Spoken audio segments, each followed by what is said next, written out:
दोस्तों, आज की सबसे पहली और बड़ी खबर।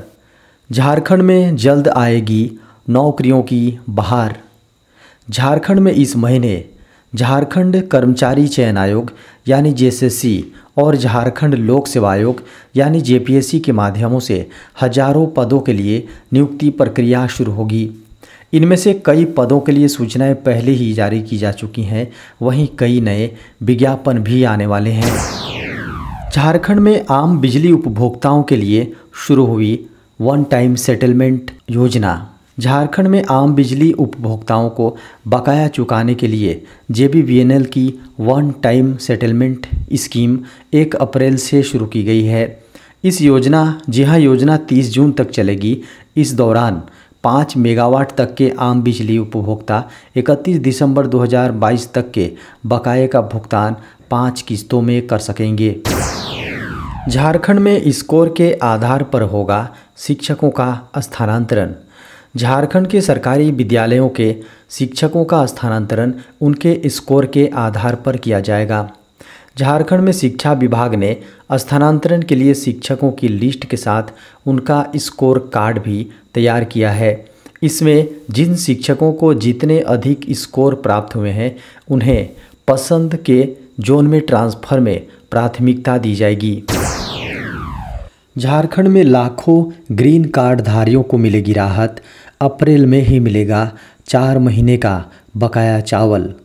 झारखंड के 4,62,000 ग्रीन राशन कार्ड धारियों के लिए अच्छी खबर निकलकर सामने आ रही है। उन्हें अप्रैल महीने में एक मुश्त 4 महीने का 2.88 क्विंटल चावल मिलेगा।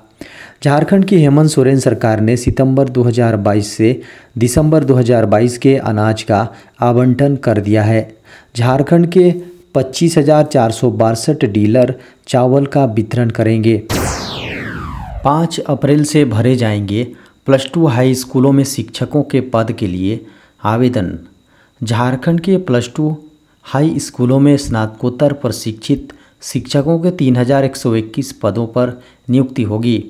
इनमें 2,885 2,855 नियमित और 266 बैक लोक पद शामिल हैं।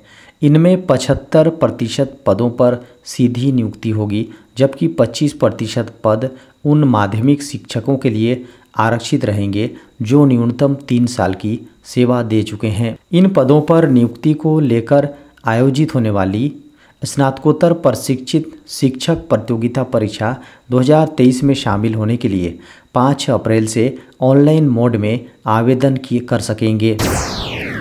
एनसीईआरटी ने बदला इतिहास राजनीति विज्ञान की किताबों का सिलेबस।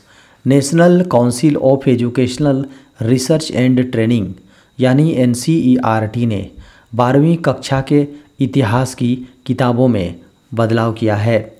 इस बदलाव के जरिए एनसीईआरटी की किताबों से मुग़ल साम्राज्य के किस्सों को बाहर का रास्ता दिखा दिया है। इस तरह अब स्टूडेंट्स को मुग़ल साम्राज्य का इतिहास नहीं पढ़ना होगा। इसके बाद अब एनसीईआरटी को अपनाने वाले सीबीएसई बोर्ड, यूपी बोर्ड समेत अन्य स्टेट बोर्ड के सिलेबस में बदलाव देखने को मिलेगा। एनसीईआरटी ने एकेडमिक ईयर 2023-24 के लिए नए सिलेबस को पेश किया है। इतिहास की किताबों में अकबरनामा, अकबर के शासनकाल का आधिकारिक इतिहास और बादशाहनामा, मुग़ल शासक और उनका साम्राज्य, पांडुलिपियों की रचना, रंग चित्रण, आदर्श राज्य, राजधानियाँ और दरबार, शाही परिवार, शाही नौकरशाही, मुग़ल अभिजात वर्ग जैसे टॉपिक शामिल थे। इन सभी टॉपिक्स को अब इतिहास की किताबों से हटा दिया गया है। जल्द जारी होगा यूजीसी नेट दिसंबर 2022 का रिजल्ट। यूजीसी नेट दिसंबर 2022 की परीक्षा में शामिल होने वाले उम्मीदवार रिजल्ट की बेसब्री से इंतज़ार कर रहे हैं। ऐसे में उम्मीद है कि नेशनल टेस्टिंग एजेंसी यानी एनटीए की ओर से जल्द ही यूजीसी नेट दिसंबर 2022 के परिणाम को घोषित किया जाएगा। रिजल्ट को ऑफिशियल वेबसाइट पर जारी किया जाएगा।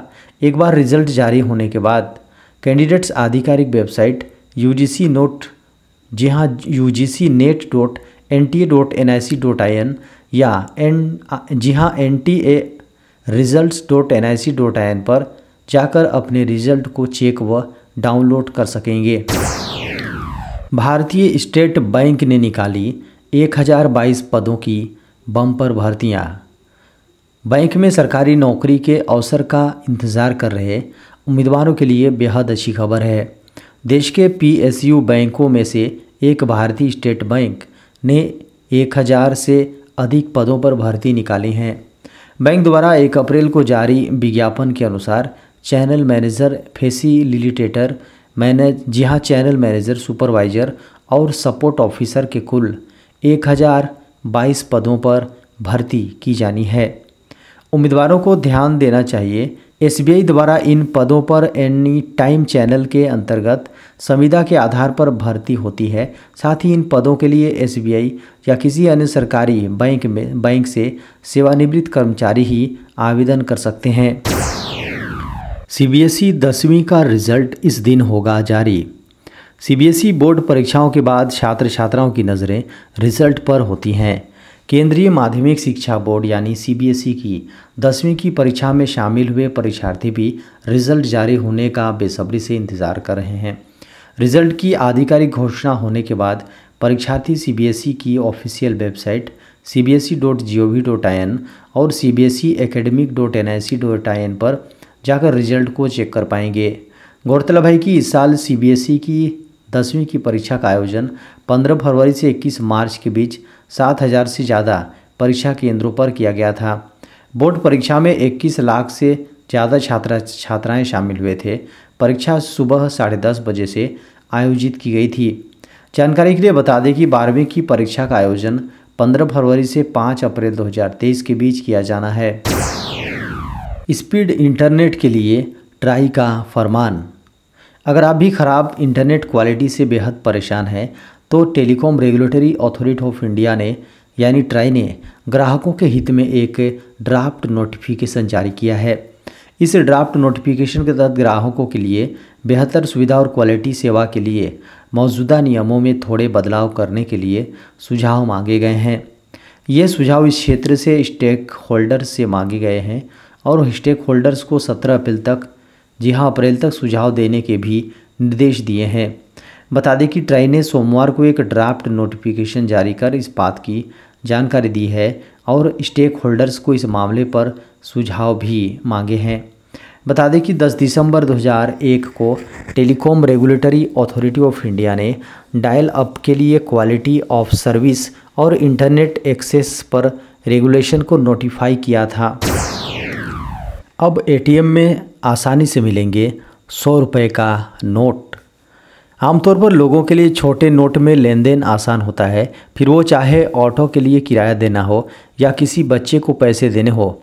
ऐसे में ATM में छोटे नोट न निकल पाने से लोगों को बड़ी नोट के खुले कराने में दिक्कत का सामना करना पड़ता है। मगर अब ये दिक्कत ज़्यादा दिन की नहीं है। अब आप आसानी से ATM से छोटे नोट निकाल सकते हैं। सरकार ने हाल ही में इसके लिए निर्देश जारी किया है। सरकार ने फर्जी नोट पर रोक लगाने के लिए अहम कदम उठाया है। इसके लिए सरकार ने छोटे नोटों को ATM में शामिल करने के लिए निर्देश जारी किया है। अब आपको आसानी से 100-200 के नोट ATM में मिल सकते हैं। वहीं फर्जी नोट के खिलाफ सरकार कई स्तर पर कार्रवाई कर रही है। देश में नोटबंदी के बाद अब सिर्फ 84 करोड़ रुपए के ही फर्जी नोट्स पकड़े गए हैं। PMLA के तहत 8 मामले उठाए गए हैं। केंद्रीय वित्त मंत्रालय ने लिखित जवाब में कहा है कि इस पर रोक लगाने के लिए जाली भारतीय करेंसी नोटों पर रोक लगाने के लिए NIA से जांच कराई जा रही है।